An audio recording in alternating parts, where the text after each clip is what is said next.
Ahora sí se ve. Sí. Ya.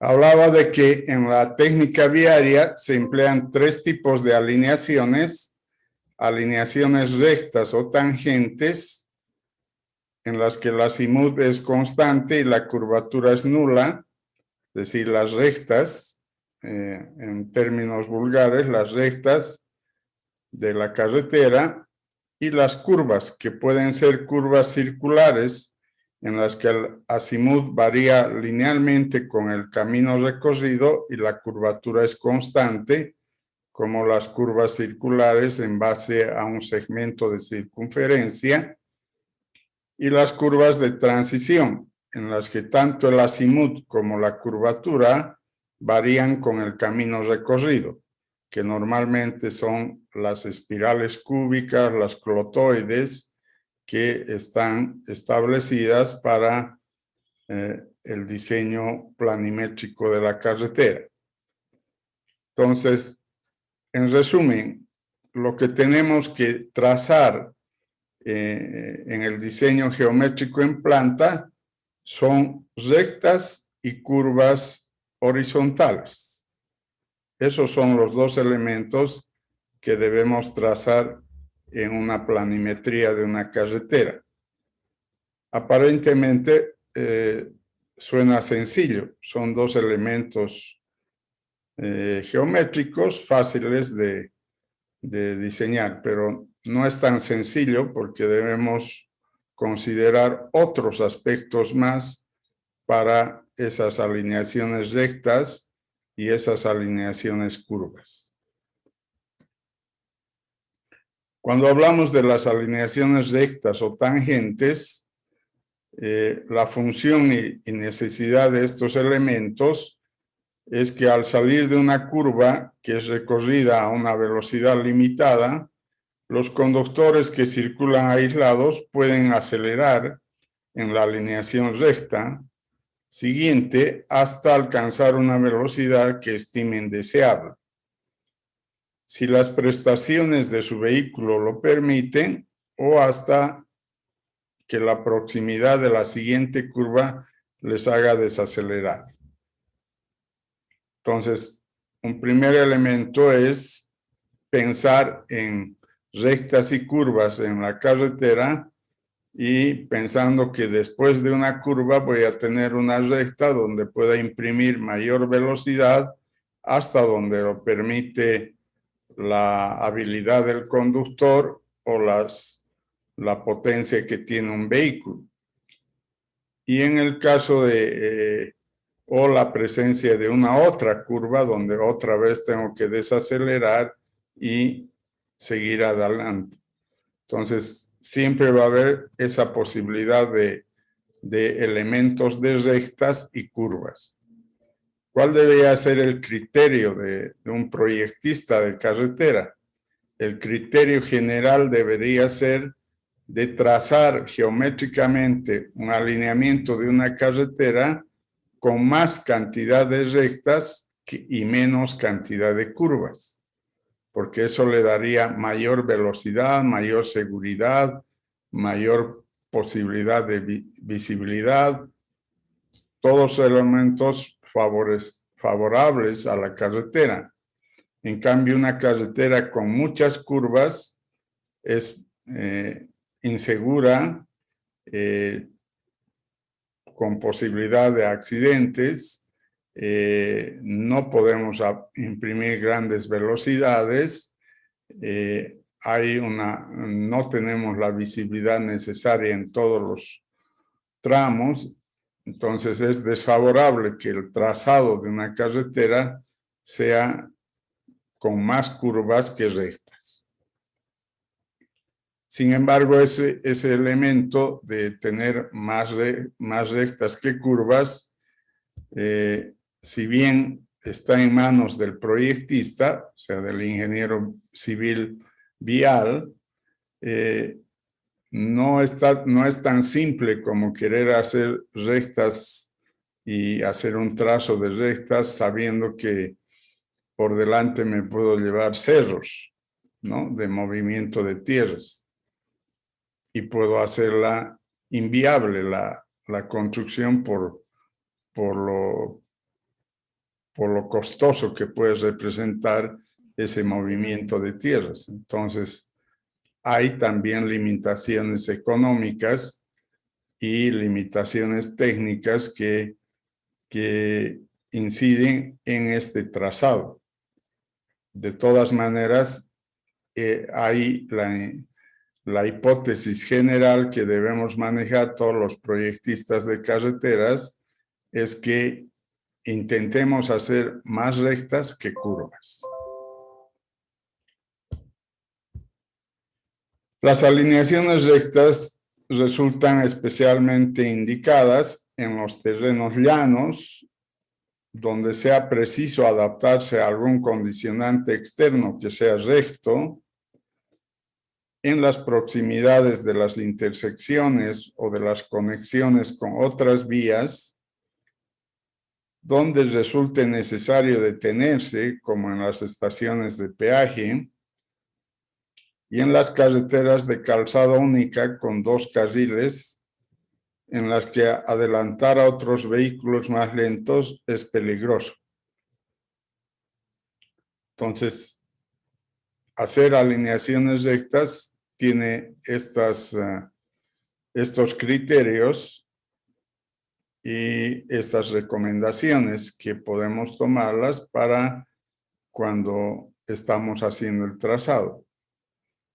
Por ejemplo, o sea, si hay intersecciones, no quisiéramos cruzar a las intersecciones en una curva, ¿no? Porque de la intersección pueden salir vehículos. No sería nada que entren, pero también pueden salir y pueden generar un punto de conflicto. Entonces, en una curva no hay mucha visibilidad y no quisiéramos que las intersecciones queden en un trazado en curva, sino más bien estén en las partes rectas. Entonces, sí podemos cuidar aquello al hacer el trazado.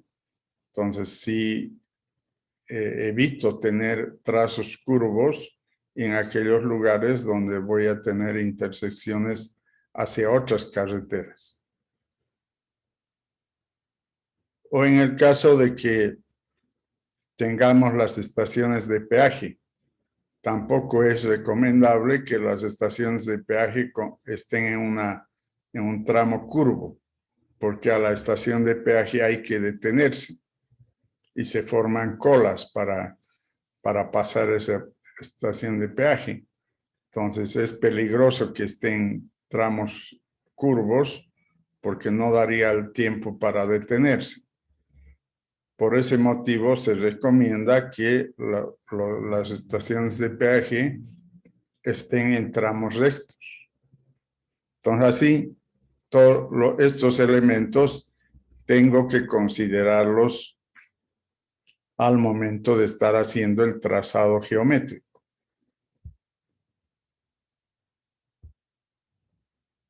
¿Cuál debería ser la longitud máxima y mínima?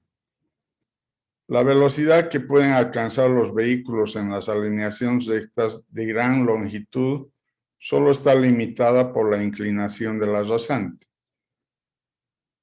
Es decir, podría ser la longitud ilimitada hasta donde quiera el proyectista, si así lo permite el terreno, ¿no? Lo que limita un poco es la inclinación de la rasante, que es la pendiente. Cuanto más pendiente, menor será la longitud, porque, o sea, quisiéramos que sea menos pendiente o menos larga la rampa con pendiente si es alta la pendiente, porque sería muy costoso para el vehículo en cuestión de potencia y par motor, ¿no? Entonces no conviene. Por ello, en los trazados nuevos resulta aconsejable evitar las alineaciones rectas excesivamente largas. En realidad, en todos los casos, hay una recomendación que por seguridad vial no hagamos las alineaciones rectas más largas que 10 kilómetros, porque el conductor empieza a tener cansancio visual en una recta de 10 kilómetros y podría ser peligroso su accionar ante la presencia de otros obstáculos dentro de la carretera. Entonces, por eso no se recomienda hacer solo rectas y tener también por seguridad vial algunas curvas. Por el contrario, si la recta entre dos curvas es muy corta, los conductores las trazarán de forma conjunta. En este caso, la perspectiva por ellos percibida les puede resultar compleja. El otro extremo es que la carretera no tenga rectas, o si tiene rectas entre dos curvas, sea una tangente corta o una recta corta, que no sirve para hacer sobrepaso a otro vehículo, no sirve para cambiar de velocidad, o sea, no tiene elementos favorables el que tengamos tangentes cortas. Entonces, ese es el otro extremo, casi tener a la carretera con puras curvas horizontales. Existen en nuestro país carreteras en zonas montañosas con muchas curvas, ¿no? Con muchas curvas y pocas rectas. No es el ideal de un diseño geométrico, pero son las condiciones topográficas las que obligan. Seguramente todos ustedes conocen la carretera Bermejo, ¿no? Y en la última parte de Bermejo, en los últimos 10 kilómetros, la carretera casi no tiene rectas, o sea, son puras curvas, con contracurvas. ¿Por qué se lo ha diseñado así geométricamente? Por las condiciones que necesariamente al lado está el río y no había más limitación si había que ir conforme a las condiciones de la estructura de la topografía adyacente. Entonces, para no ser grandes volúmenes, no es que no se podía, sí, tal vez se podía enrestar más, pero se tenía que hacer grandes movimientos de tierra. Entonces, en algunos casos en nuestras carreteras hay esta posibilidad de tener más bien más curvas y menos rectas por las condiciones topográficas. En tramos curvos, las condiciones dinámicas debidas a la fuerza centrífuga imponen ciertas limitaciones funcionales en todos los tipos de vía y en sus elementos, a no ser que la velocidad a la que se recorre una curva sea muy baja. Entonces, los tramos en curva sí sirven para enlazar dos rectas, porque no podemos dejar un quiebre cuando hay un cambio de dirección en la alineación, entonces genera la posibilidad de una curva horizontal. Y en esta curva, cuanto más radio de curvatura tenga, cuando su desarrollo sea mayor, mayor serán las posibilidades de velocidad. Cuanto el radio de curvatura sea menor y su desarrollo menor van a ser las velocidades que se tengan por la peligrosidad que implica la trayectoria en curva. Entonces, puede ser esas las condiciones en un determinado trazado.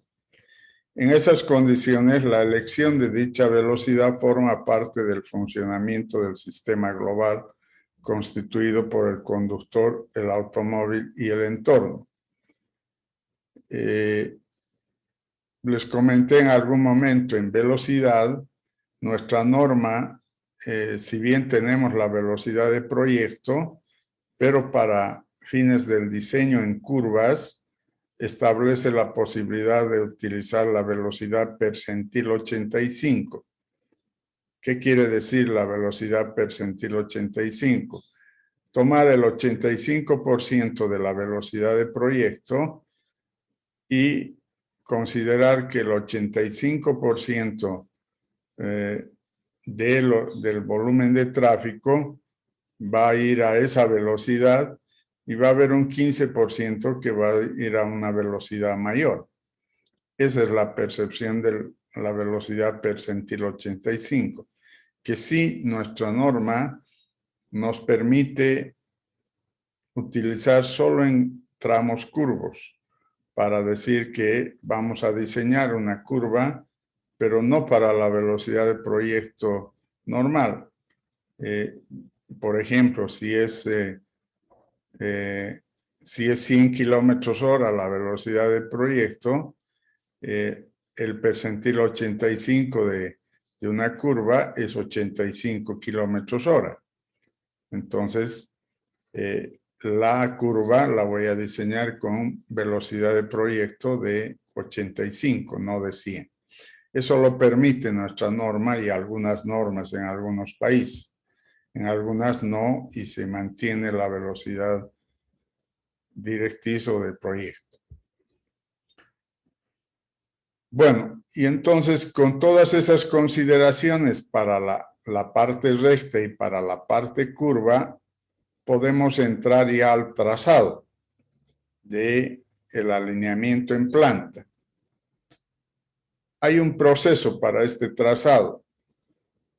Ese proceso empieza por un trazo de alternativas, luego el análisis de esas alternativas y la alternativa elegida.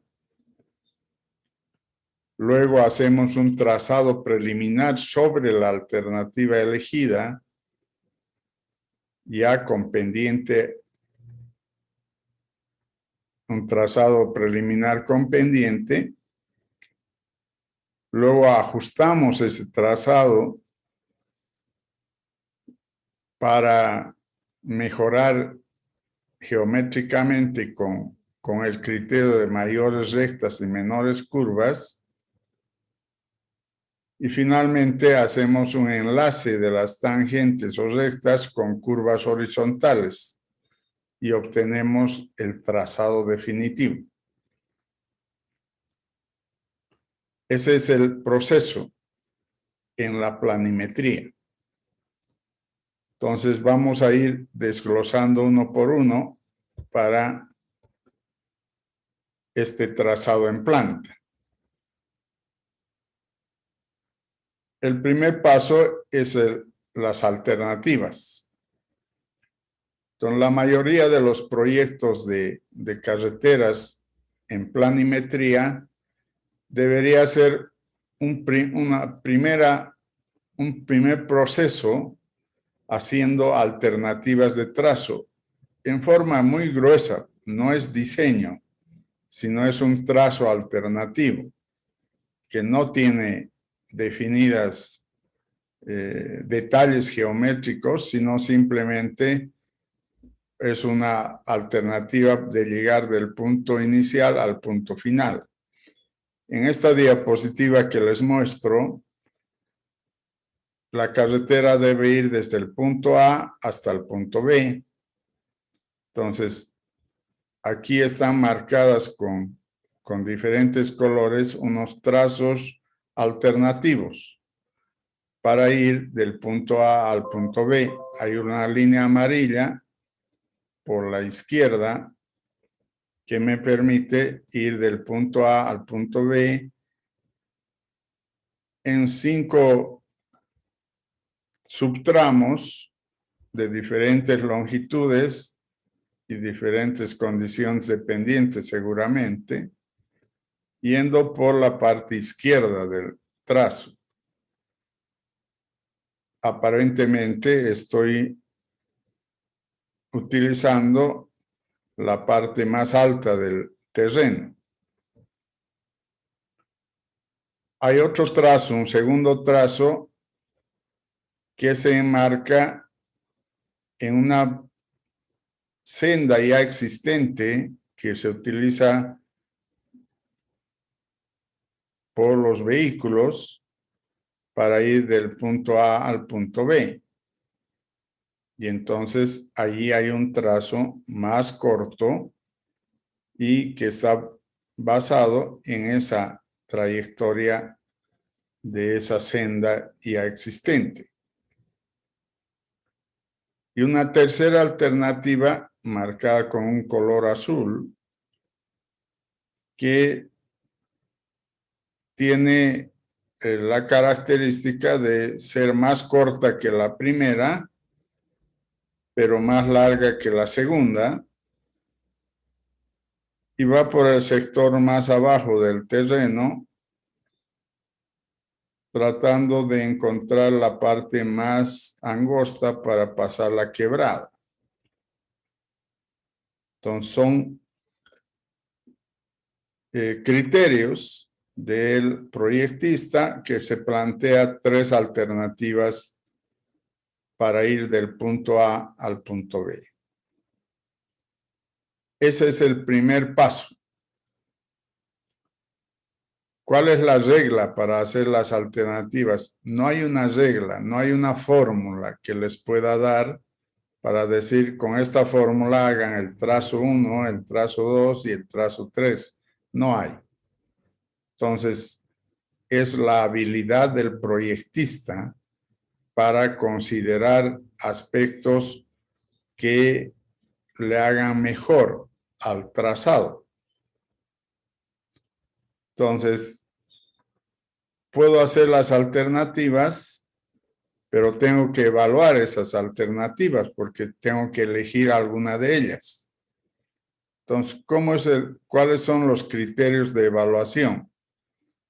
Existe bibliografía sobre diferentes criterios en diferentes países.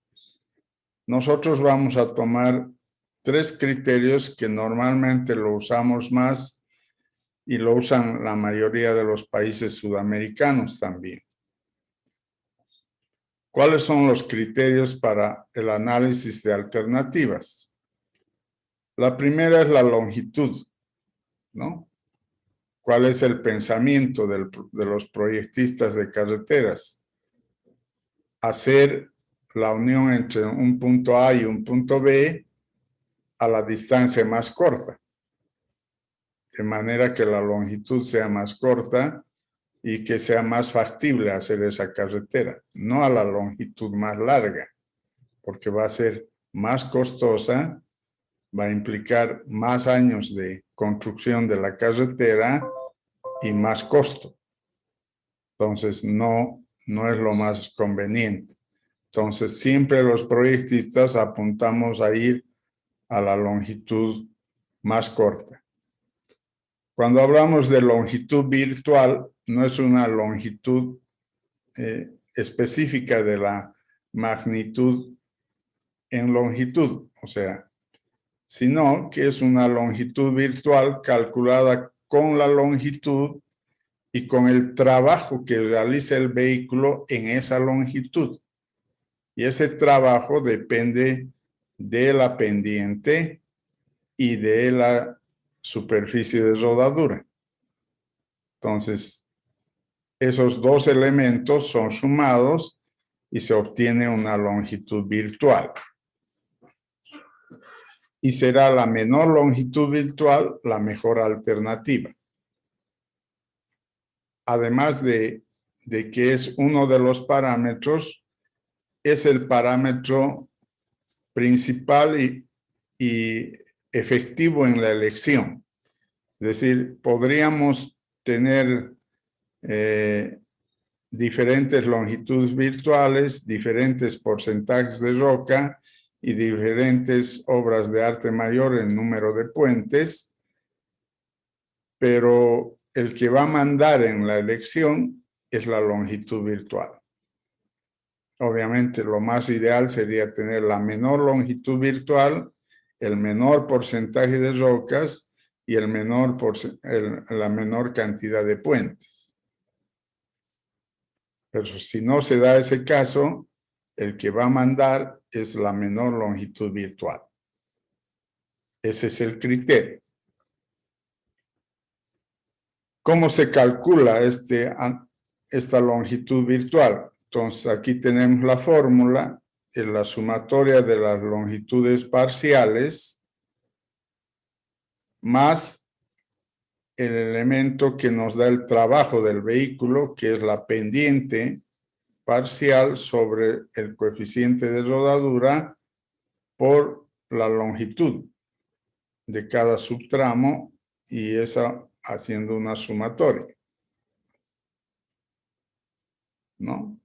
Entonces, ¿qué tenemos que hacer para esta longitud virtual?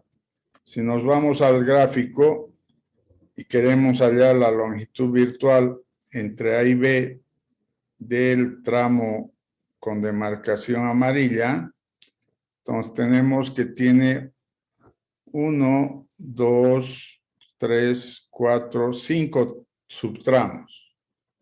Entonces necesitamos las longitudes. Como este plano está a escala, ¿no? No es un plano topográfico, pero es un plano cartográfico o una fotogrametría o una imagen satelital, pero sí puede tener determinada escala. Entonces, por eso sí puedo determinar estos subtramos. Entonces, midiendo horizontalmente voy a tener las longitudes de los subtramos. Y para la pendiente, si tengo la longitud y tengo la cota de este punto y la cota de este otro, entonces podré hallar entre diferencia vertical y horizontal multiplicada por 100, obtener la pendiente. Entonces sí puedo tener las pendientes también para cada subtramo. Entonces sí tengo los datos para aplicar esta fórmula, teniendo que conocer este coeficiente de rodadura. Y este varía si la rodadura va a ser tierra, va a ser ripio, va a ser asfalto o va a ser losas de hormigón, ¿no? Entonces, cualquiera sea la rodadura, vamos a tener un coeficiente que está establecido en los libros, ¿no? Entonces, sí tengo la opción de obtener la longitud virtual. En el caso del número de obras de arte mayor, son los puentes. Las obras de arte mayor se denominan puentes. Entonces, ¿cuántos puentes hay en la alternativa? Entonces, la idea del proyectista debía ser que en el tramo que voy a diseñar haya la menor cantidad de puentes, porque los puentes son una inversión económica importante y debido a ello deberíamos evitar que el número sea excesivo. A veces no es posible porque sí hay que pasar por una quebrada o ríos que están en ese trayecto y no hay otra alternativa que pasar. Pero si tenemos alternativas, debería llevar el trazo por donde haya menor número de obras de arte, ¿no? Y el otro elemento es el porcentaje de roca, es decir, en todo el terreno, cuando estoy haciendo las alternativas, podríamos tener una consideración que esta zona es un macizo rocoso. Esta otra también es un macizo rocoso. Para la B parece que no tengo macizos rocosos y para la C tampoco porque estoy en una zona más baja del terreno. Entonces, ¿cuánto es este macizo rocoso representado en la magnitud de toda la longitud? podríamos decir que está entre el 5 y el 10%. Y aquí en el otro lado también podríamos decir que está en el 5%. Entonces tengo un porcentaje muy grueso, no calculado con detalle, muy grueso sobre el porcentaje de roca frente al porcentaje de suelo. Entonces, el criterio del proyectista es encontrar alternativas de trazo que tengan menor porcentaje de roca. Entonces, bajo esos criterios y ya conociendo estos tres parámetros, hago la elección de la alternativa. ¿Cuál va a ser la mejor alternativa? La mejor alternativa va a ser la que tenga menor longitud virtual, menor número de obras de arte mayor o puentes y menor porcentaje de roca. Ese es el caso de la mejor alternativa. En algunos proyectos no siempre se van a tener menor los tres. Entonces puede haber el primer caso que tenga la menor longitud virtual, pero tenga mayor número de obras de arte y mayor porcentaje de roca. O puede haber otro caso que tenga no la menor longitud, pero tiene menor número de obras de arte, pero tiene mayor longitud y tiene mayor porcentaje de roca. Entonces, se hará un análisis de los resultados y si no hay alguien que tenga los tres parámetros menores, se elegirá basados en la longitud virtual, aquel que tenga menor longitud virtual. Ese es el criterio para el análisis de las alternativas. Una vez que ya está diseñada la alternativa, recién hacemos sobre la alternativa elegida. Por ejemplo, en este caso vamos a pensar que la alternativa elegida es el del medio, la alternativa 2, porque ya está en base a una senda ya existente y además es la longitud más corta.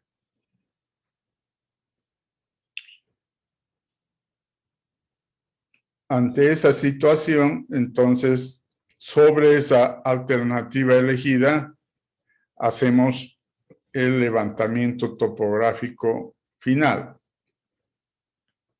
Entonces, recién vamos a hacer el levantamiento topográfico cuando esté decidida la alternativa, no antes. La alternativa la tenemos que trabajar con cartografía, con fotografías aéreas, con imágenes satelitales, pero no con levantamientos topográficos.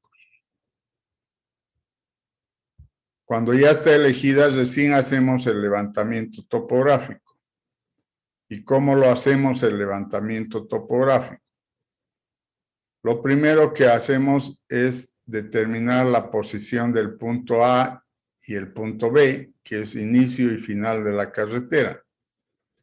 Y para ello necesito sus coordenadas absolutas de estos dos puntos. Y las coordenadas absolutas me la va a dar un GPS de doble frecuencia, que es un aparato especial, no los GPS manuales de mano, porque esos tienen mucho error. Entonces, no sirven para poner los puntos definitivos. Entonces, necesito hacer un trabajo con un GPS de doble frecuencia para obtener las coordenadas del punto inicial y las coordenadas absolutas del punto final. Y luego, aprovechando el mismo GPS y un GPS rover, que es uno es estacionario y otro es el rover, que voy recorriendo el trayecto de la alternativa, voy colocando cada cierto tramo que me permita la visibilidad a un sector del trazo, puedo ir colocando varios puntos a lo largo de puntos de referencia, que los denomino BMs. BM en inglés es benchmark, que quiere decir banco de nivel. Entonces, lo que pongo con los BMs es un punto de coordenadas conocidas y altura conocida. Es un BM, ¿no?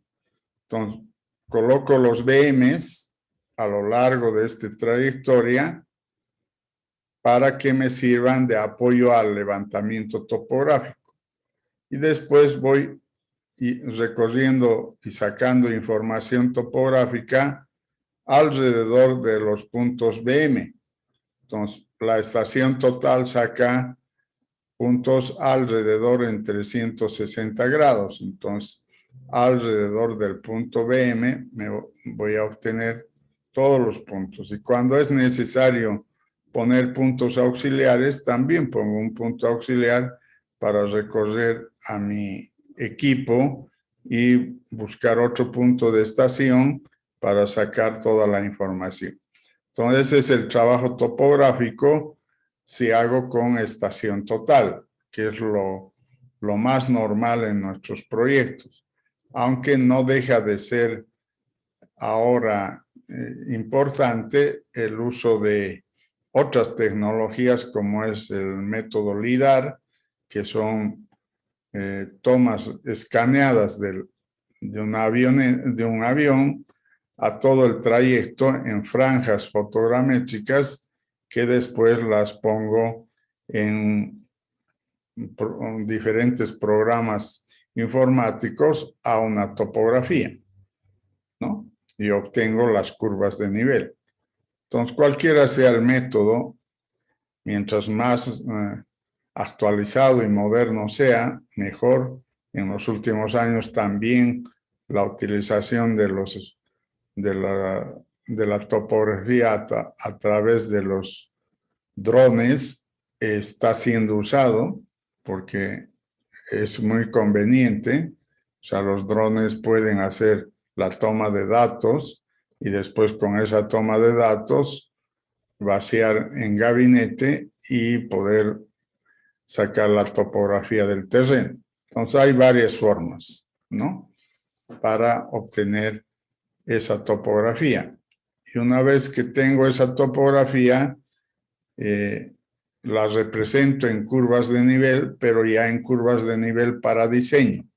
Entonces, normalmente ese plano debe estar en escala 1 a 1000 o 1 a 2000 y debe estar en equidistancia entre curvas de nivel de cada metro para que me facilite el diseño.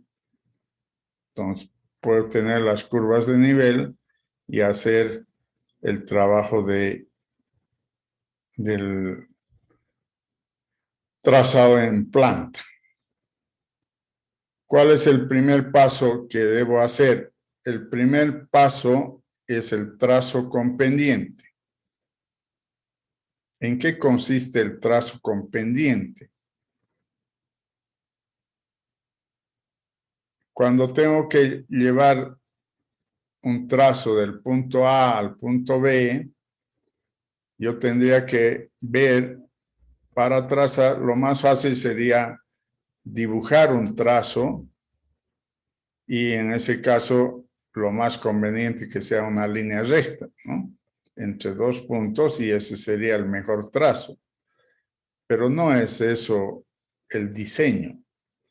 El diseño es que yo tengo que trazar un alineamiento que más o menos vaya con una pendiente y donde haya que hacer cambios de pendiente los haga de manera que lleguemos del punto A al punto B. Entonces, ¿cómo se hace ese trazo con pendiente? Cuando decimos una pendiente 5%, por ejemplo, ¿cuál es el grado de interpretación del 5%? El terreno es al 5%, tiene 5% de pendiente. ¿Qué entendemos por 5%? Entendemos que en 5 metros, en 100 metros longitudinales, hay 5 metros de desnivel. Entonces, ese terreno tiene pendiente del 5%.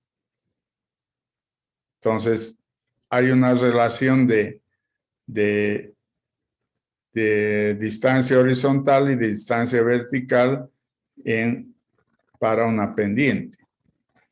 Entonces, si mi pendiente está ya definida, porque eso lo hemos definido en parámetros, a ver si recordamos ese parámetro de pendiente que ya hemos hablado, que decía en pendiente las normas. A ver, le vamos a pedir si recuerda algo uno de sus compañeros.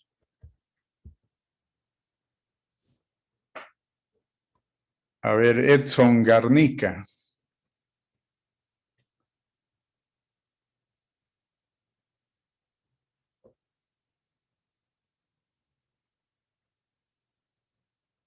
Y después Carla Condori. No sé si me escuchan, Edson Garnica y Carla Condori.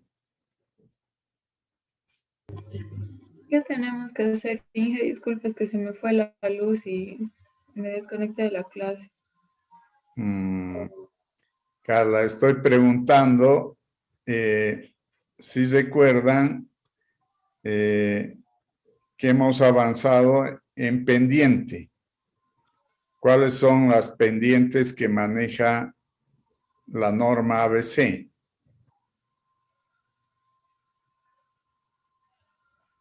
¿Cuál es la pendiente máxima y cuál es la pendiente mínima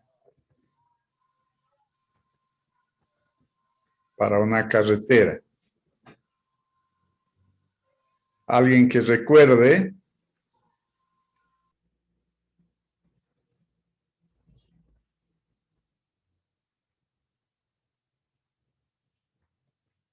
Héctor Rocha, ¿me escucha?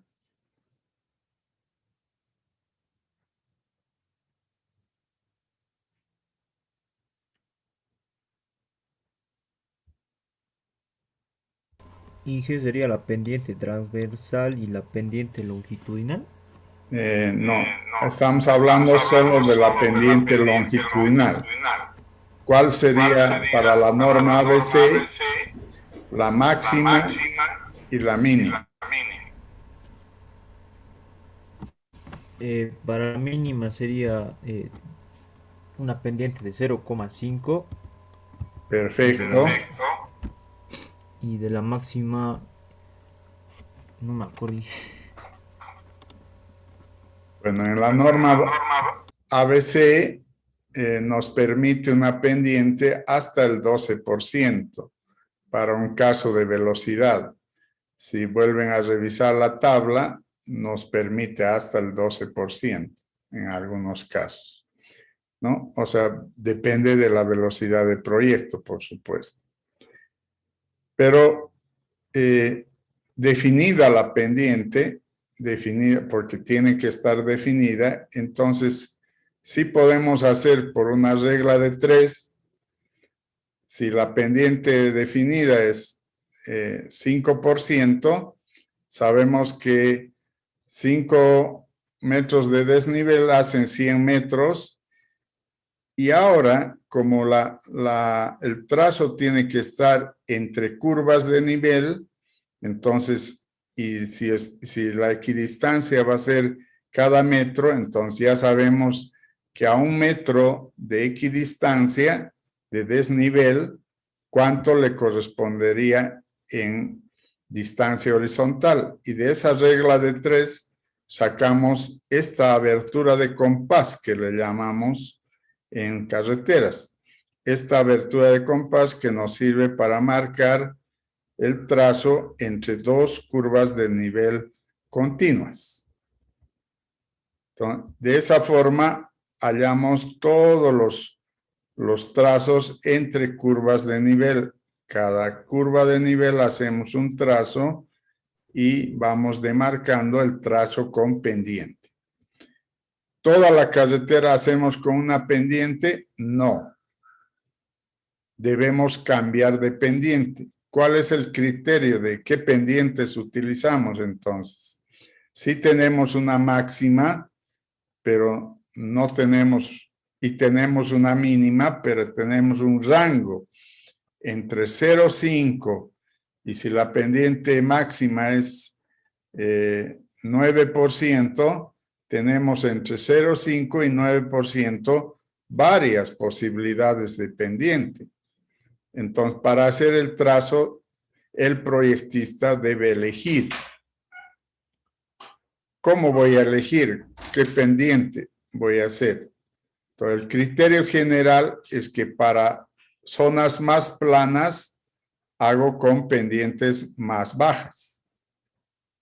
Y para zonas más montañosas hago con pendientes más bajas, más altas, perdón. Entonces, ¿cómo puedo saber cuáles son las zonas más planas y más montañosas en las curvas de nivel? ¿Alguien me puede decir cómo me doy cuenta si son las más planas y las más montañosas?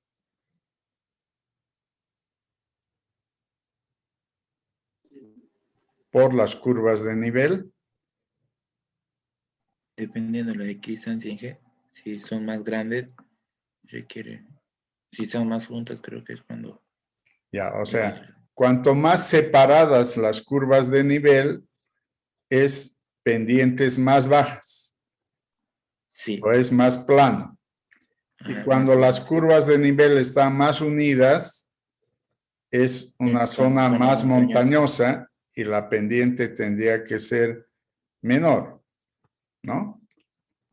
Sí. Entonces, en este gráfico que estamos manejando, en la parte izquierda aparecen las curvas más separadas que en la parte derecha, donde hay zonas en que están más unidas las curvas de nivel y necesitamos cambiar de pendiente. Entonces, ¿qué se hace en el trazo? Se hace el trazo con cierta pendiente hasta cierto lugar, de ahí voy cambiando, por ejemplo, en el gráfico que les estoy mostrando, desde el inicio puedo hacer hasta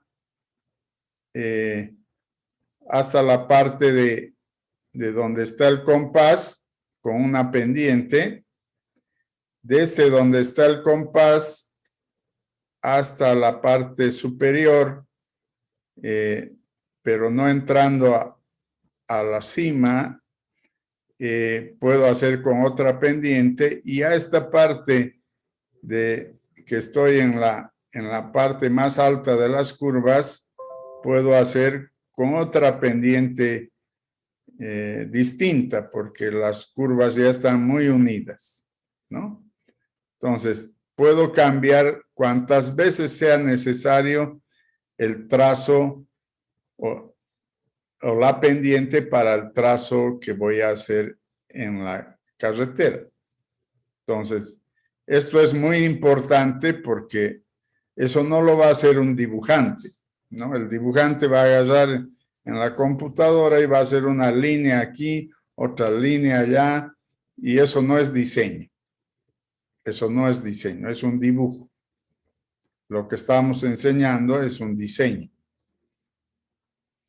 Entonces, sí tiene que haber ese trazo con pendiente que me dé este trazo segmentado que aparece en el plano, que es un trazo con pendiente. Ese es el primer paso. Lamentablemente, este trazo con pendiente, por hacer con varias pendientes, va a tener varios quiebres. Aquí se ven varios quiebres, ¿no? En cada caso se ven varios quiebres que superan en este gráfico a unos 10 o más quiebres. En todo lugar de quiebre tendríamos que dar origen a una curva horizontal, ¿no? Pero habrían muchas curvas horizontales. Y el criterio de un proyectista es hacer un trazo con la menor cantidad de curvas y la mayor cantidad de rectas. Entonces, no estaríamos de acuerdo que tenga más curvas y menos rectas. Entonces, por ese motivo, el segundo paso es tratar de enrestar al trazo preliminar con pendiente con unos segmentos muy cercanos al trazo preliminar, pero ya disminuyendo la cantidad de quiebres.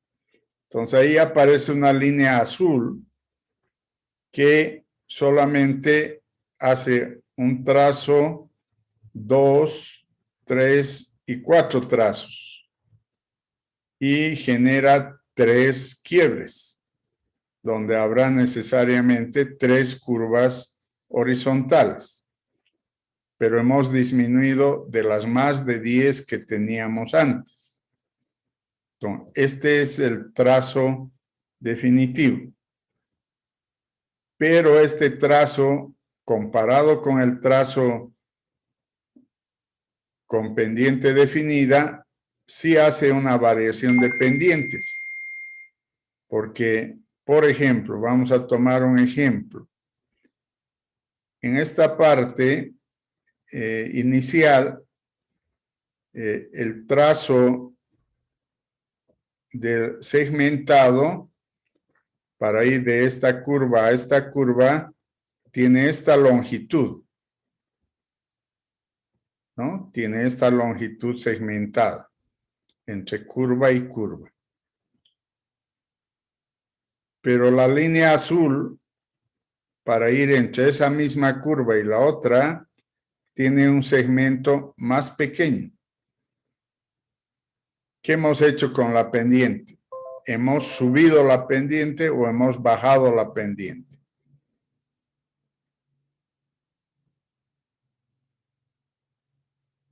Le pregunto al curso. Hemos bajado la pendiente. Hemos subido la pendiente. Porque al tener menor distancia entre curvas, entonces el desnivel es el mismo, es 1 metro, pero dividido entre esto que es menor, va a ser mayor la pendiente. Entonces, siempre al hacer este trazo azul, voy a generar un incremento o un decremento de pendiente. Ojalá pudieran ser decrementos, o sea, disminuir la pendiente, que eso es favorable porque podría haber menos movimiento de tierras. Pero en la mayoría de los casos se va a dar que voy a aumentar la pendiente. Y eso va a generar un movimiento de tierras. Entonces, ese es el trazo definitivo. Y después del trazo definitivo, ya tengo que enlazar estos vértices entre recta y recta. Tengo que generar una curva horizontal, ¿no? Entonces, ya en este vértice, tengo que generar esta curva horizontal que aparece de color rojo para unir esas dos rectas o tangentes. Ese es el procedimiento. Entonces, primero hago un trazo con pendiente, luego mejoro ese trazo con un trazo definitivo sin salir demasiado de ese trazo con pendiente. Y luego hago el enlace con curvas horizontales. Ese es el proceso de diseño. Y eso actualmente, antes se hacía todo eso a mano, en un plano real de curvas de nivel y sobre el que se trabajaba a mano. Ahora la tecnología ha avanzado y los programas informáticos ya nos dan las curvas de nivel y tenemos que trabajar en la computadora con esas curvas de nivel, pero bajo el mismo concepto.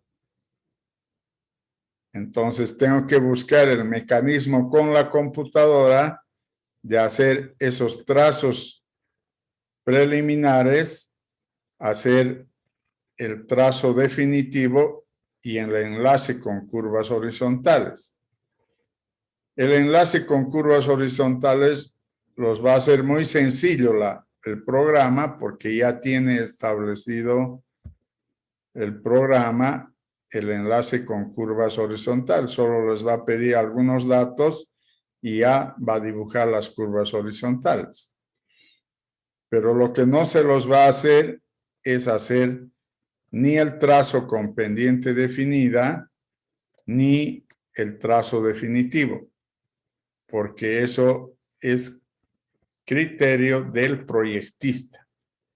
Entonces ahí está la diferencia entre el ingeniero vial y el dibujante, ¿no? Entonces tenemos que ser capaces de hacer buenos trazos planimétricos de carreteras. Vamos a avanzar hasta acá, no vamos a entrar al enlace con curvas horizontales y nos vamos a quedar en estos pasos que debemos seguir en el trazado. ¿Alguna pregunta, alguna aclaración que haya que hacerles de lo que hemos empezado a avanzar con el diseño? Ingeniero, buenos días. Bueno. Quería preguntar, digamos, sobre el trazo de las vías urbanas ya existentes. No sé si ya podría explicar sobre eso, ingeniero, cómo podríamos empezar. Bueno, en el trazado en calles es diferente al trazado en carreteras. O sea, no es lo mismo, ¿no? Porque las calles generalmente, si no están consolidadas con las edificaciones, pueden estar consolidadas con el loteamiento, porque lo primero que hacen aprobar es el loteamiento de la urbanización. Y ahí ya tienen un plano de lotes, y donde ya dejan la vía, le dejan espacio a la vía, y ya tenemos definida la vía en cuanto a ancho, a largo y a pendiente. Entonces sí tenemos que hacer ese trazo, pero con algunos criterios del trazado de carreteras, pero tiene otra metodología que no la vemos en esta materia. En realidad no está en el contenido de esta materia. Tal vez debería estar, pero no está. Pero para complementar, los que llevan conmigo Taller 3, en Taller 3 hacemos un proyecto de diseño de calles para que se vayan con el conocimiento de cómo se debe diseñar en calles. Pero es diferente a lo que estamos hablando. En calles, lo que manda es la línea y nivel que saca el catastro urbano, la alcaldía. Entonces, ellos aprueban la urbanización y sacan una línea y nivel. Han debido escuchar a muchos hablar de línea y nivel. La línea es el margen que dan a las casas en cuanto al alineamiento y el nivel es la cota de nivel que tienen una edificación con respecto a la rasante del terreno. Entonces, con esas indicaciones topográficas, uno tiene que hacer el trazado de la calle. Entonces, ya tenemos consolidado el ancho, el largo y también la pendiente, ¿no? Y lo difícil en calles es que en una intersección nos vamos a encontrar 4 calles con 4 anchos diferentes que podrían ser, o los mismos anchos. Ojalá fueran los mismos anchos, pero ustedes deben ver en las calles de nuestra ciudad, a veces no tienen el mismo ancho y no tienen la misma pendiente. Entonces, ese es el cuidado que hay que tener en el diseño de calles. Pero lamentablemente no les voy a enseñar en esta materia el diseño de calles. No sé si con eso le absorbe la pregunta que me hizo su compañero. De todas maneras, algún rato vamos a hablar de calles si es que no van a hacer conmigo taller 3. ¿Alguna otra pregunta?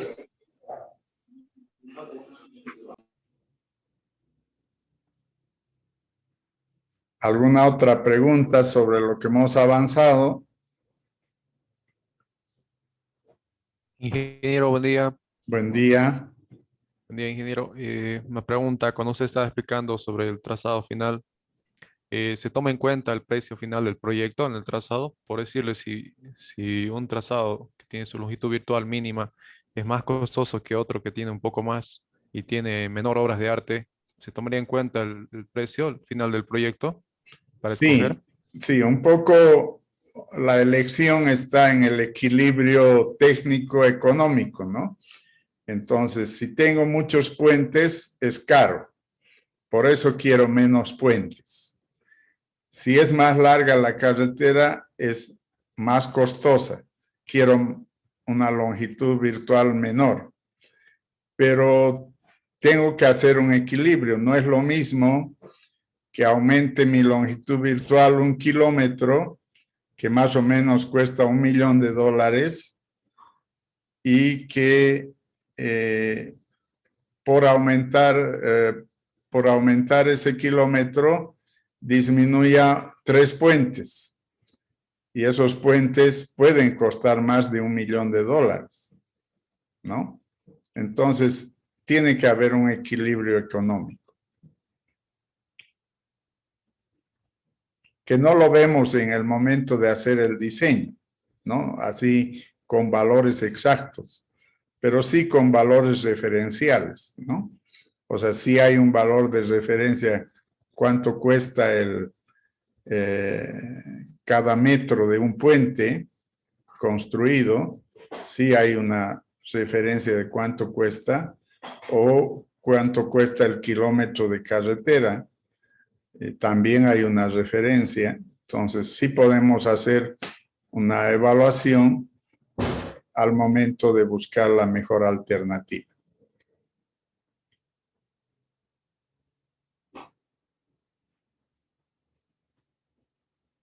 ¿Alguna otra pregunta?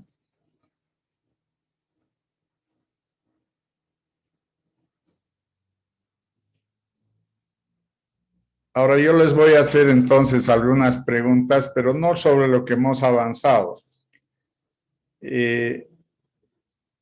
Ya vamos a entrar al diseño y mientras acabemos las curvas de nivel, ya vamos a poder iniciar el proyecto. Entonces ya van a poder aplicar estas teorías a un proyecto que lo tienen que hacer individual o por grupos, lo tienen que realizar.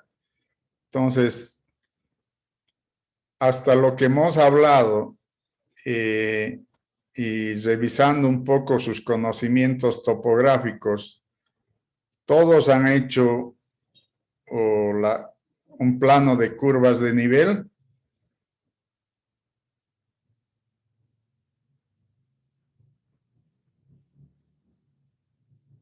La pregunta que les hago es si todos han hecho en topografía planos de curvas de nivel.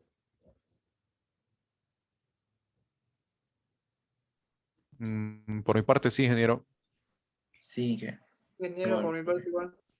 ¿Sí? Esas curvas de nivel que han hecho, los que ya han hecho, ¿hay alguno que no haya hecho un plano de curvas de nivel?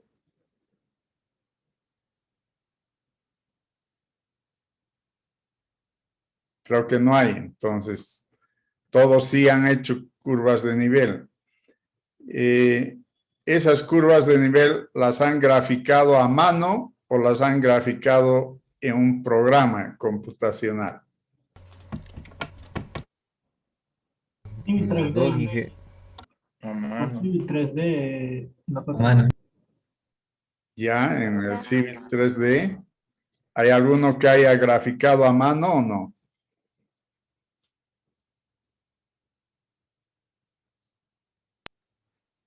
Sí, que Sí, Inge. Sí, Sí. ingeniero, los dos, en el programa y en mano. Ya, porque tienen que saber, o sea, aunque no lo hagamos ahora a mano porque ya tenemos la herramienta de la computadora, eso no quiere decir que no sepa graficar curvas de nivel, ¿no? Debe ser algo que sí lo tienen que saber.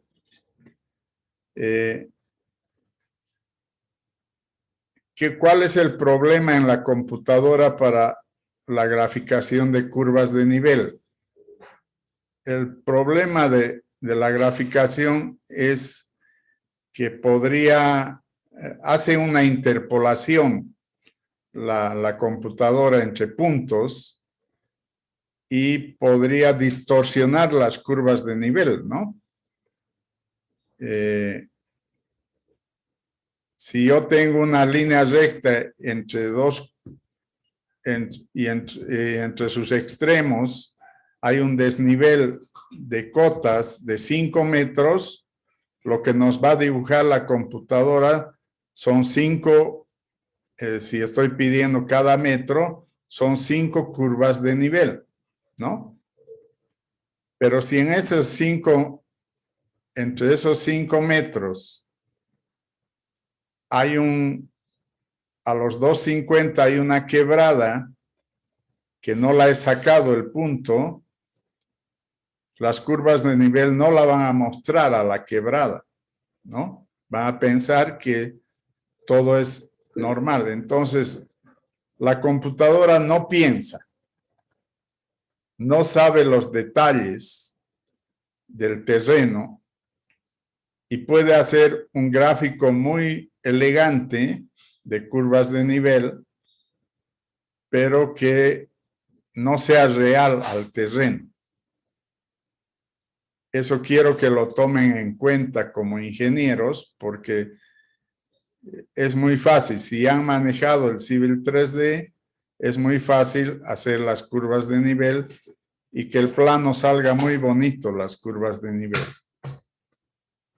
Pero eso no quiere decir que esté bien, ¿no? Porque puede distorsionarse a partir de la toma de datos en el terreno que permite graficar las curvas de nivel.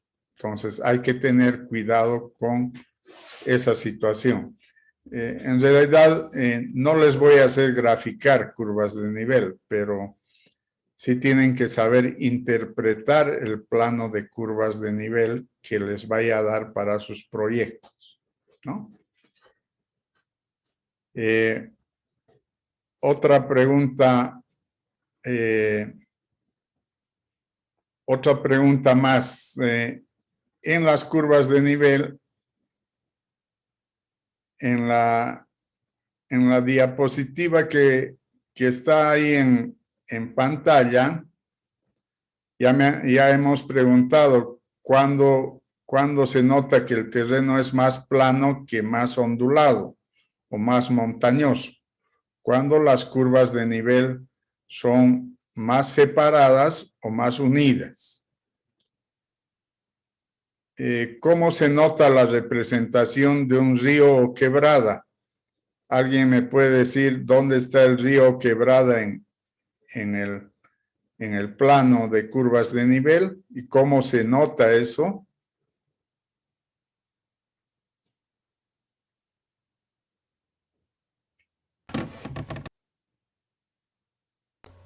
Creo que es cuando las líneas o sea, de las curvas de nivel son más unidas, son más... se En van el, achicando. en el gráfico, en el gráfico que tengo, ¿hay un río o quebrada? Quebrada podría ser. Sí, sí. A ver, dígame, su compañera, ¿dónde está? En la parte derecha porque las curvas de nivel son cóncavas. Muy bien. Entonces sí, está demarcado una quebrada ahí en la parte derecha, inclusive está segmentada, por eso se ve que el sentido de las aguas, ¿no? ¿Cómo me puedo dar cuenta si es,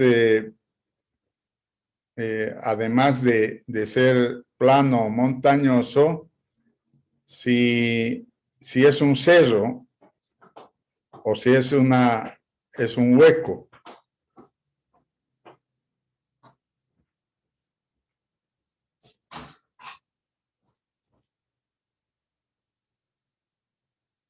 ¿Cuándo sería un cerro?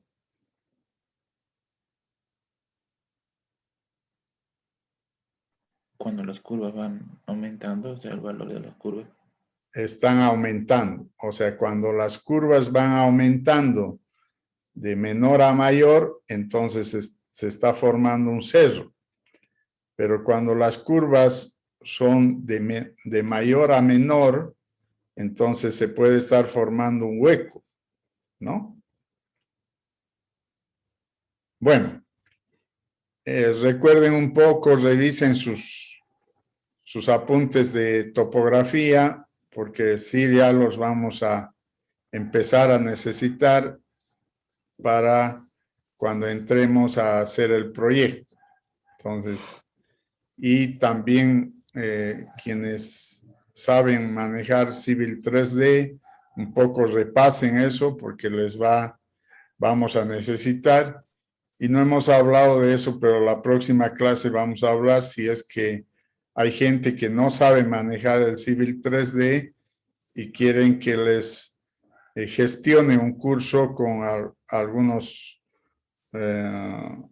alumnos que son de la carrera, pero que ya han egresado y que alguna vez nos apoyan con darles un curso en otros horarios, ¿no? En otros horarios que no sean el horario de la materia.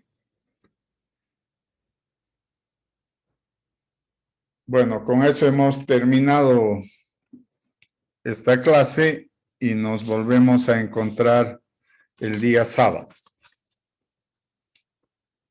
Les agradezco por su presencia y hasta el día sábado. Hasta luego, Inge, se cuida. Hasta luego, hasta luego. Ingeniero. Ay. Hasta luego, hasta luego.